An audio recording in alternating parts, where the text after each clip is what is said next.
اعوذ باللہ من الشیطان الرجیم بسم اللہ الرحمن الرحیم الحمدللہ رب العالمین الصلاة والسلام علی رسولہ سیدنا محمد صلی اللہ علیہ وآلہ وسلم۔ السلام علیکم ورحمۃ اللہ وبرکاتہ۔ آج کی نشست برائے شغلیات روحانیہ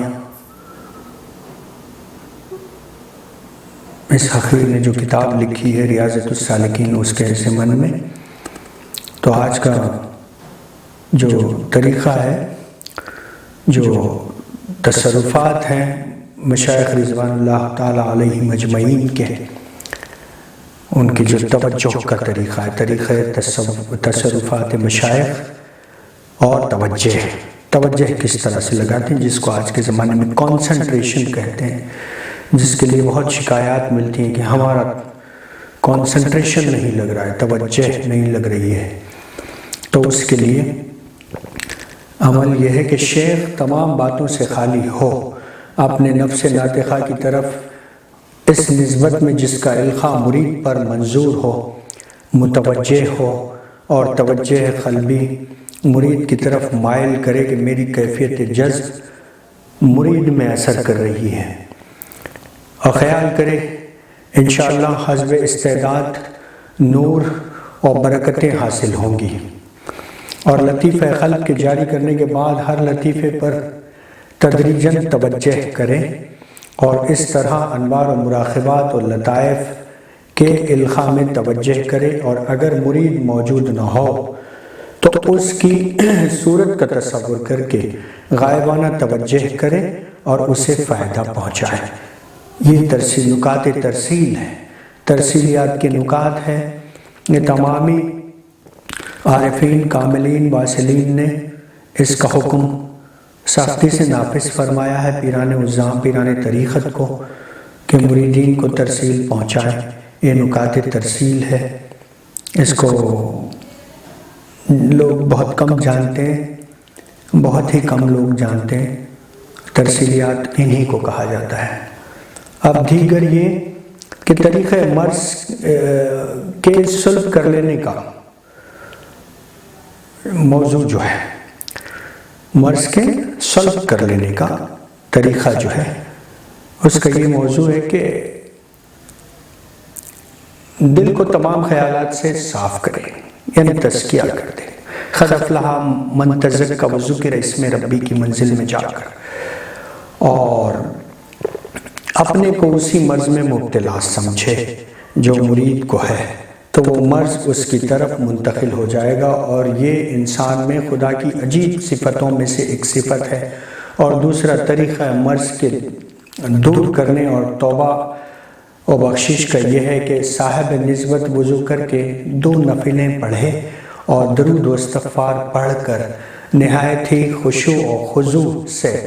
درگاہ الہی میں ملتجی ہو التجا کرے کہ مریض اور گناہگار سے مرض اور گناہ دور ہو جائے۔ اس کے بعد مریض یا گناہگار کے سامنے بیٹھے اور پختہ ہمتی سے سانس لیتے وقت خیال کرے کہ مریض یا گناہگار کے قلب سے مرض یا گناہ دور ہوتا ہے۔ ایک لمبی سانس لے، اور سانس نکالتے وقت تصور کرے کہ اس کے قلب سے مرض یا گناہ دفع کر کے زمین پر گرا رہا ہے۔ انشاءاللہ خدا کی مدد سے مریض شفا پائے گا اور گناہگار توبہ کرے گا۔ دیگر آج کے موضوعات میں سے ایک خاص موضوع یہ ہے کہ زندہ و مردہ اہل اللہ کی نسبت دریافت کرنے کا طریقہ۔ اس کا طریقہ یہ ہے کہ زندہ ہے تو اس کے سامنے بیٹھے، اور اگر مردہ ہے تو اس کی قبر کے سامنے بیٹھ کر اور اپنے دماغ کو ہر نسبت سے خالی کرے، اور علام الغیوب کی بارگاہ میں دعا کرے کہ اے علیم، اے خبیر، اے مبین، مجھ کو آگاہ کر اور اس کی باطنی کیفیت بتا، اور متوجہ ہو اس کی روح کی طرف، اور تھوڑی دیر اپنی روح سے ملا دے۔ پھر تھوڑی دیر کے بعد اپنی طرف متوجہ ہو، تو اگر اپنے میں کچھ کیفیتیں پائے تو سمجھے کہ نسبت اسی شخص کی ہے، اور خطروں کے پہچاننے کا بھی یہی طریقہ ہے۔ الحمدللہ۔ دیگر آج کے موضوعات میں سے اور ایک موضوع یہ ہے کہ واقعات آئندہ کی کیفیات کا دریافت کرنا۔ واقعات آئندہ کی جو کیفیات ہیں ان کے دریافت کرنے کا طریقہ کار، یعنی knowing about the future کہتے ہیں نا، knowing about the occurrences of future۔ تو اس میں جو ہے مقررہ طریقے پر اپنے دل کو تمام خیالات سے صاف کر کے بارگاہ الہی میں دعا کرے کہ اے اللہ، اے علیم، اے خبیر، اے مبین، مجھ کو اس واقعے کی واقفیت دے تو اگر تمام خیالات دفع ہو جائیں اور اس واقعے کے کشف کا انتظار جس طرح پیاسے کو پانی کی طلب ہوتی ہے اور انتظار ہوتا ہے حاصل ہو جائے تو پوری ہمت اور توجہ سے اپنی روح کو لمحہ بلمحہ ملائے اسفل کی طرف حسب حیثیت متوجہ کرے تو وہ واقعہ آواز غیبی یا خود مشاہدہ بینی سے خواب میں معلوم ہو جائے گا انشاءاللہ۔ اب دافع البلیات کا جو طریقہ کار ہے، دفع بلا کا جو طریقہ، بلاؤں کو دفع کرنے کا جو طریقہ ہے وہ یہ ہے کہ مقررہ طریقے پر اس بلا کی صورت مثالیہ جو ہوتی ہے اس کا تصور کر کے ہمت اور توجہ سے اس بلا کے دفع کرنے کی طرف مائل ہو، خدا کی مدد سے دور ہو جائے گی۔ اور یہ باتیں اکثر متوسط درجے کے سالکوں سے واقع ہوتی ہیں، اور چونکہ منتہی لوگ دنیا کی چیزوں کی طرف متوجہ نہیں ہوتے ہیں اس واسطے ان سے کم واقع ہوتی ہیں۔ اور یہ بھی معلوم کرنا چاہیے کہ عارف کے تمام مکشوفات کا صحیح اور واقعے کے مطابق ہونا ضروری نہیں ہے۔ واللہ اعلم، اللہ جانتا ہے کہ کیا صحیح اور کیا غلط ہے۔ بہرکیف اس لیے واقعات کا کشف ظنی جو ہے چیزوں سے ہے، غلطی کا بھی احتمال ہے اور کبھی بالکل خلاف واقع بھی ہوتے ہیں، اس لیے ایسی باتوں کو ہر شخص کے سامنے ظاہر نہ کرنا چاہیے۔ اب دیگر یہ کہ نماز و قرآن شریف پڑھنے اور دیگر اعمال کی کیفیت، یہ کہ سلوک اللہ کے 3 طریقے تعلیم ہوئے ہیں۔ اول کلمہ طیبہ لا الہ الا اللہ محمد رسول اللہ کا ذکر، اور دوسرے قرآن شریف کی تلاوت، تیسرے نماز پڑھنا، اور باقی تمام ذکر ان میں شامل ہیں۔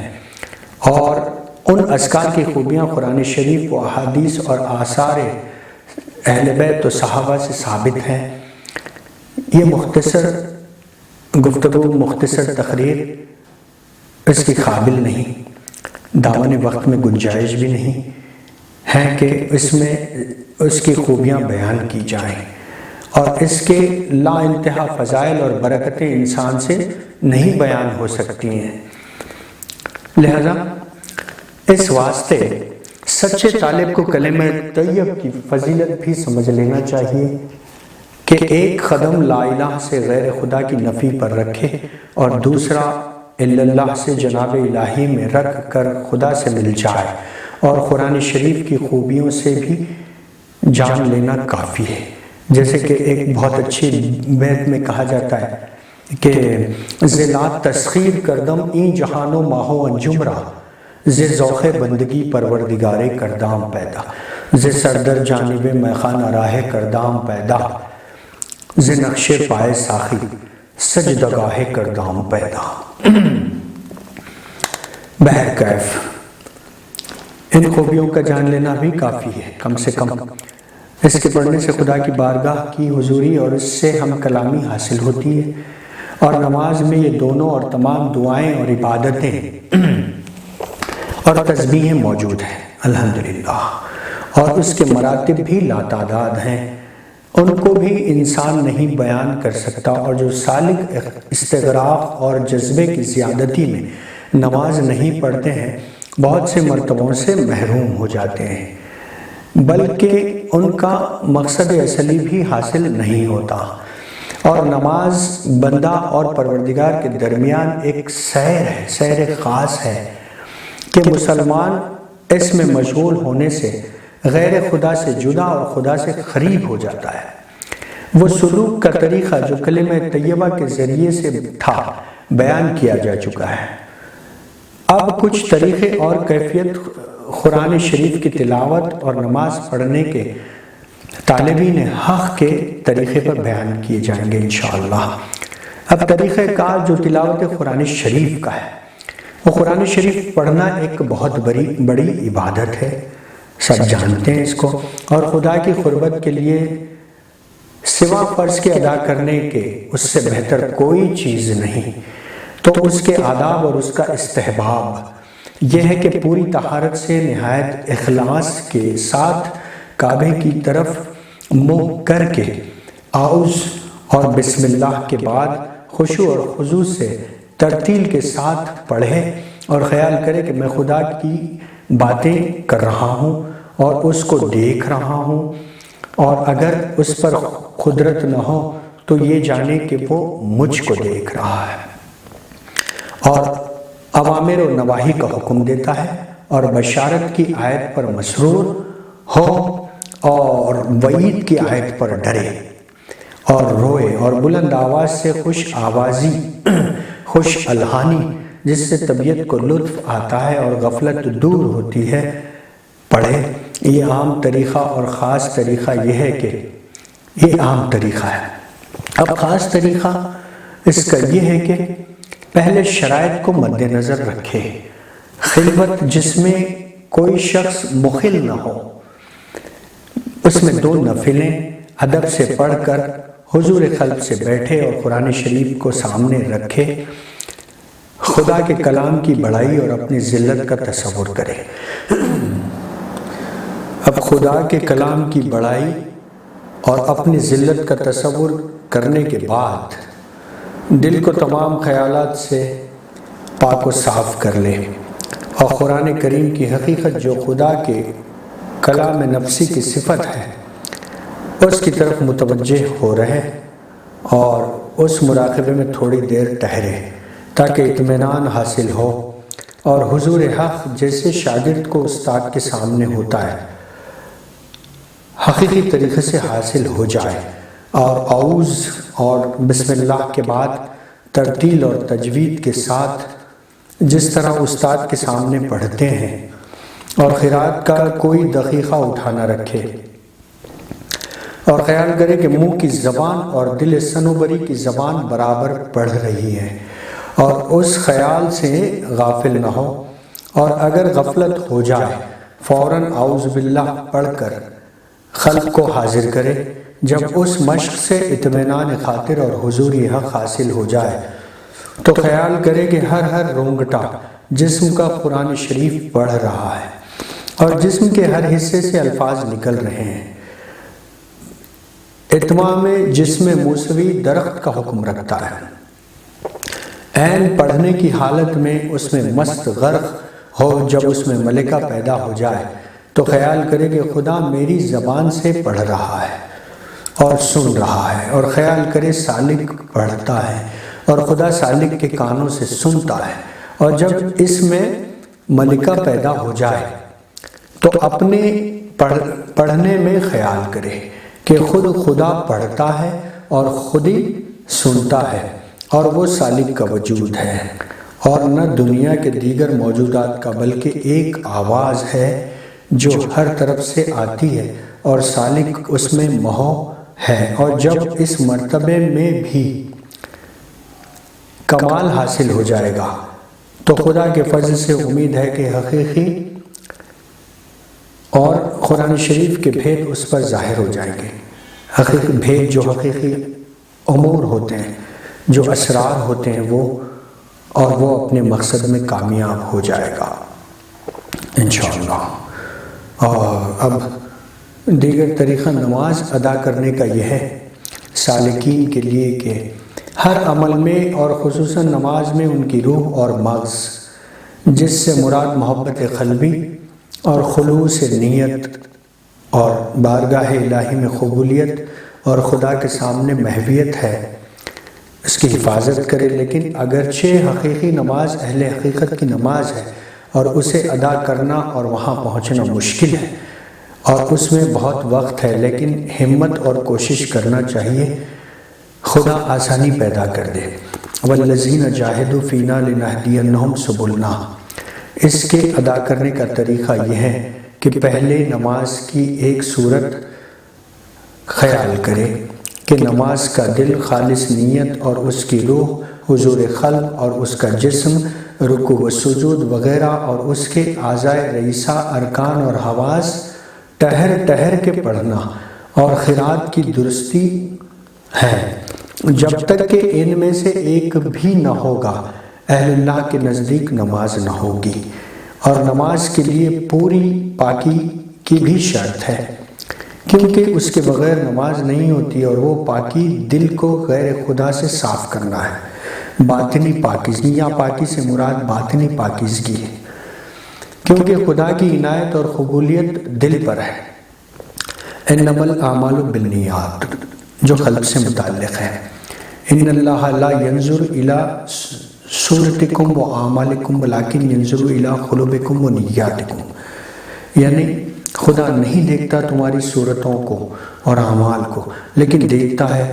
تو تمہارے قلب کو اور تمہاری نیت کو۔ تو جب قلب ناپاک ہے تو جسم کس طرح پاک ہو سکتا ہے؟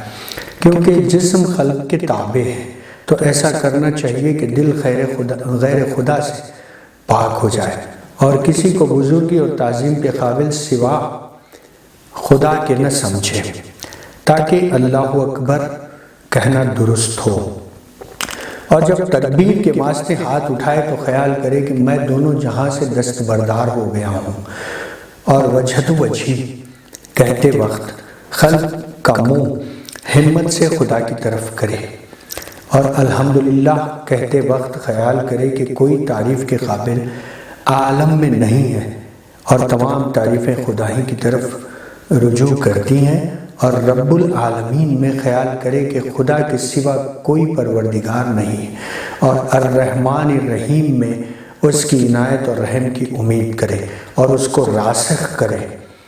اور مالک یوم الدین میں ڈر اور قیامت کے دن کا خیال کرے، اور لا یوم اذن اللہ قیامت کے دن صرف خدا کا حکم ہوگا کا یقین کرے۔ ایاک نعبد کہے تو لا موجود الا اللہ کا یقین کرے، اور ایاک نستعین کہتے وقت فاعل الا اللہ کا تصور کرے، اور اہدنا الصراط المستقیم سے وہ راستہ جو خدا تک پہنچا دے، اور صراط الذین انعمت علیہم سے وہ راستہ انبیاء اور اولیاء کا تھا طلب کرے، اور غیر المغضوب علیہم ولا الضالین سے خدا کے غصے اور اپنی گمراہی سے پناہ مانگے، اور کھڑے ہونے میں شریعت و طریقت پر استقامت کی آواز کرے، اور رکوع میں بڑائی اور اپنی حقارت، خدا کی بڑائی اور اپنی حقارت کا، اور سجدے میں اپنی فنا اور خدا کے عظمت اور بقا کا، اور تشہد میں اپنی محویت کا خیال کرے، اور اس بات کی کوشش کرے کہ جو نماز میں پڑھوں اس کو اپنے اوپر صادق کروں، ورنہ فمن ازلم ممن کذب علی اللہ وکذب بالصدق کے مصداق بن جائیں گے، خدا نہ کرے۔ اور حضور اور خلوص میں کوشش کرے، اور جو نماز پڑھے اس میں مراقبہ کرے، اور اگر اس میں حضور قلب نہ ہو اور کوئی کمی ہو تو پھر لوٹاؤ۔ جب چند بار ایسا کرو گے تو یقین ہے من طلب شیئا وجد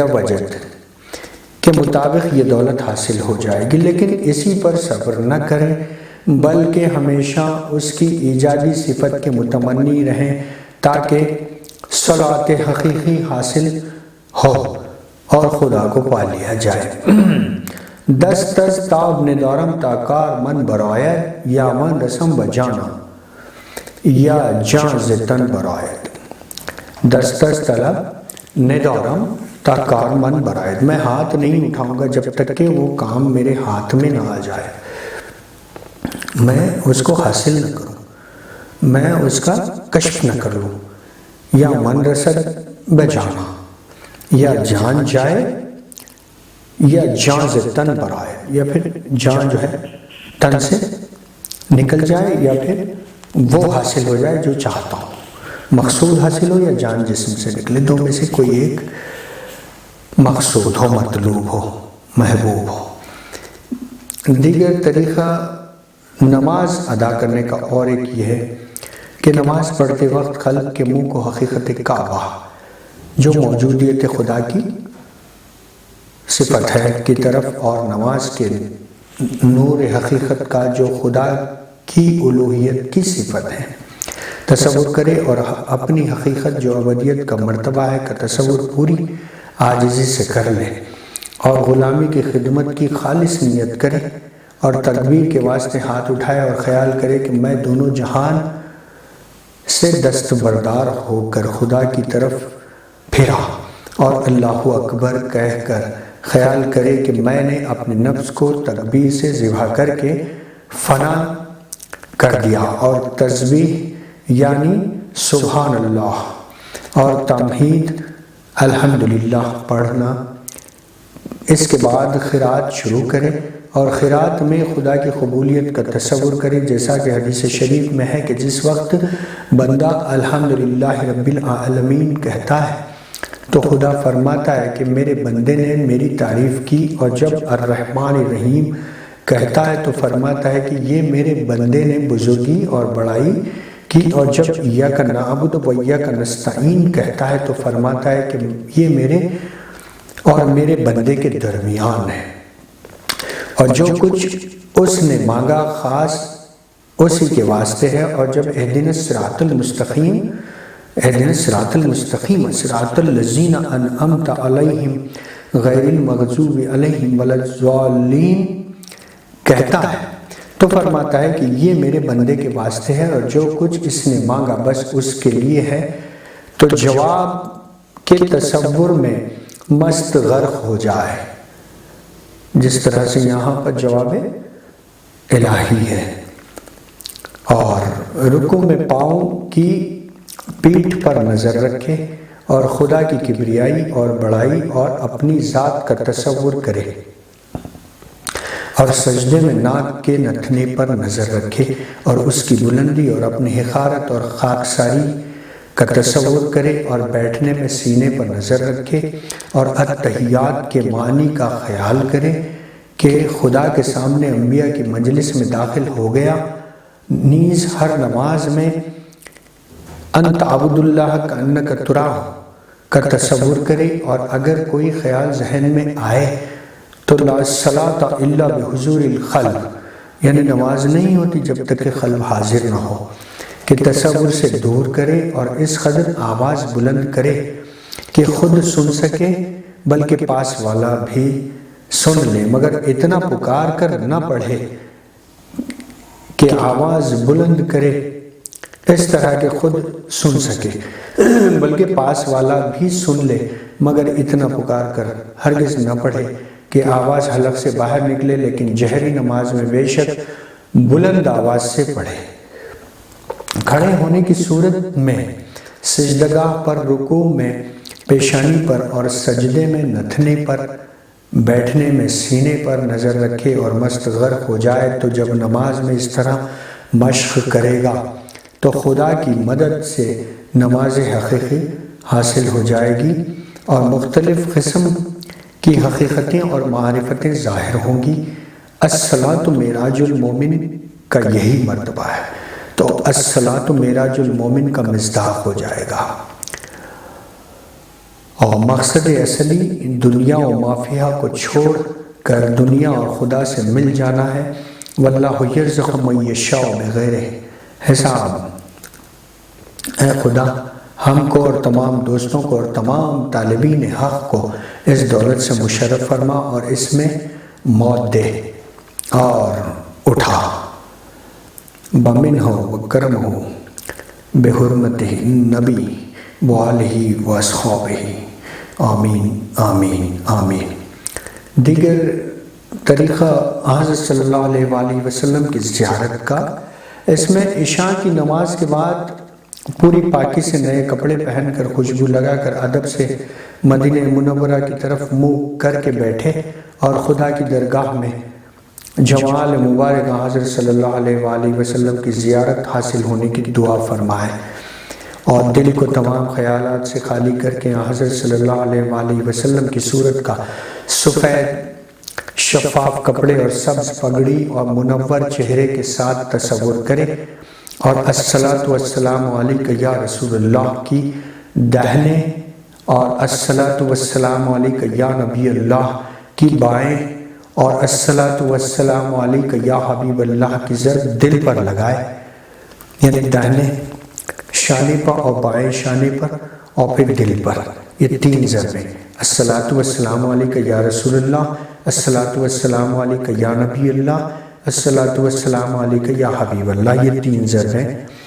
لگائے، اور متواتر جس قدر ہو سکے درود شریف پڑھے۔